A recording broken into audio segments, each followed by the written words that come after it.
Hey everyone, welcome back to the Incredible India podcast series. I'm Sam. And I'm Taylor. It's absolutely a pleasure to be here. Today we are doing a real deep dive into something I think is just fundamental to India's identity. It's massive and incredibly diverse tea country. Exactly. The sources we looked at for this are they're so rich. They're fragrant with these stories that are almost whispered through the tea leaves. So our mission today really is for you.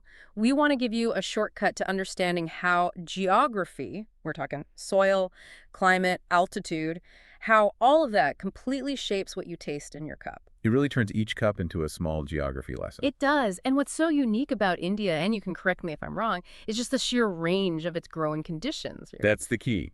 Unlike, smaller producers with a single climate, India has everything. You have these steaming tropical plains, and then just a few hundred kilometers away, frosty high-altitude slopes. So that means a leaf from the north will taste fundamentally different from one grown on a southern hill. Completely different. And understanding that contrast, well, that's really the secret to understanding Indian tea itself. Okay, let's unpack this then. Let's start with the big one, the powerhouse. We're in the northeast in Assam, the land of rising mist. Yeah, and when you think of Assam, you should just picture strength, a deep, saturated kind of power. The sources describe the morning there as arriving like a soft drum beat. That's a great way to put it. It's heavy with humidity. This is not the delicate thin air of the mountains. This is low-lying, endless plains fed by the incredible volume of the Brahmaputra River. The scale is just massive, and that environment, the warm humidity, the intense rain, that fertile soil, it's so critical because it's the native home of the tea plant's strongest relative. The Camellia sinensis var, Assamica, is the indigenous one, built for that kind of tropical heat. And this is where the science really connects to the taste, right? It does.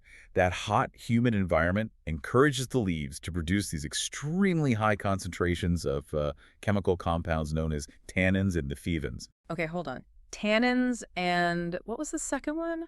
Theflavins. Right. For most of us, those are just words on a tea box. What do they actually do to the flavor? That's a fantastic question because it defines how the tea is used. Tannins give it astringency, that puckering feeling, plus color and depth. Okay. And the flavins provide that bright reddish color when it's brewed. So you put them together. And you get that classic Assam character. Exactly. That bold, deep, malty punch. It's a structural tea. It has this strong foundation, this body, which is why it's the bedrock of almost every serious breakfast blend in the world. So if you want a tea that can handle milk and sugar, you're almost certainly drinking something with an Assam base. It has that strength. that makes perfect sense. So let's use that heavy malty Assam as our baseline and just completely change gears. Let's climb north into a totally different world. To Darjeeling. Poetry in the clouds. It really feels like that. The change is so abrupt. You leave the warm, wet plains, and suddenly you're climbing these high slopes of the lower Himalayas. Darjeeling is almost always wrapped in this drifting mist. And the key factors here are altitude and that cool Himalayan air. That's it. You're surrounded by these incredible forests of oak and rhododendron. But it's really the altitude that's the secret ingredient. So how does the cold air actually change the plant itself? What's fascinating is that the high altitude puts the tea plant under immense stress. Okay. So unlike the fast, vigorous growth you see in Assam, the Darjeeling bushes grow very slowly. This stress actually stops the plant from producing huge amounts of those tannins we just talked about. So it's making less of the stuff that makes tea strong. Precisely. Instead, the cool air sort of nudges the plant to develop these specific, very delicate aromatic molecules. It's a survival thing. So it's a chemical change just because it's cold and high up? Yes. The main compounds we see here are called linalool and geraniol. And if you ever had a really good Darjeeling second flush, the peak harvest, you know this flavor. It's that muscatel character everyone talks It's about. the one, that highly sought-after muscatel character. And for anyone listening, muscatel is... Think of a light, honeyed, grape-like fruitiness, almost like a very light white wine with these subtle floral notes. Wow, so the tea ends up feeling as light and complex as the place it comes from. Exactly. It tells you everything. Darjeeling is a delicate, floral, nuanced experience. Assam is confident and bold. Same plant family, totally different personality, all because of that one variable, altitude. That is the geography lesson right there. Okay, so before we leave the big northern players, let's head south. Let's talk about the unique alchemy happening down in the Nilgiris. The Blue Mountains. Yes, which is such a fitting name. It is. The Nilgiri Hills in southern India, they rise in these sort of gentle waves, which creates a microclimate that's, again, totally different from the plains in the Himalayas. The source material calls it a quiet alchemy. And that's perfect.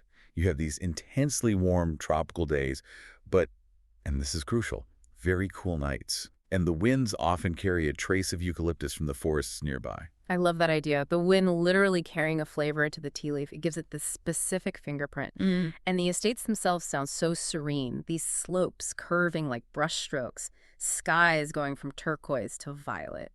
And that unique chemistry is actually a huge commercial advantage for Nilgiri. Yeah. Studies show the leaves, because of that consistent warm day, cool night cycle, they contain these unique aromatic esters. These compounds are very, very stable. Stable, meaning what? They don't break down. Exactly. They don't degrade quickly. And this explains a wonderful benefit. Nilgiri teas stay remarkably bright and fragrant, even when you ice them. Ah, so while Assam makes the best hot breakfast tea. The climate and chemistry of Nilgiri make it the perfect base for a clear, refreshing iced tea that won't get cloudy or dull when it gets cold. A completely different use, all driven by the daily temperature change. That's incredible. Okay, so we've got Assam's strength, Nilgiri's fragrance. Let's circle back up sort of toward the west To Himachal Pradesh. to talk about Kangra, the Himalayan secret. Kangra is less about sheer volume and more about history and subtlety. Its tea heritage is ancient. It survived devastating earthquakes, colonial history. It's maintained this unique tradition. And it's different from Assam, different from Darjeeling. The environment is unique. Very. It's characterized by this unusual soil with lots of slate and minerals and very gentle sunlight that's often diffused by the mountain peaks. So if the sun isn't as intense, does that change the chemical profile again? It absolutely does. That gentle, moderated sunlight results in a flavor profile that is soft, fruity, and, well, elegantly understated. So it's not as heavy as Assam, but maybe not as floral as Darjeeling? It sits in a beautifully balanced middle ground. It's very contemplative. And the experience of being there sounds like it mirrors that flavor perfectly. It really does. It's like wandering through these parallel worlds. You'll see fruit orchards on one side, and then you look up, and there are these massive snow-kissed Himalayan peaks dominating the horizon. So every sip of Kangra tea carries that calmness. The calm of those two landscapes, yeah. It just shows you that India's tea map is so layered, geographically, historically, climatically, and it's still evolving. That evolution is crucial. The landscape isn't static. Farmers are always balancing tradition with, market demands and the realities of climate. So let's quickly touch on the regions that are maybe less glamorous, but are the engine of the industry, the workhorse regions. You're talking about the Dors and the Terai, just south of Darjeeling. Right. What's their role? Volume and consistency. They are vital.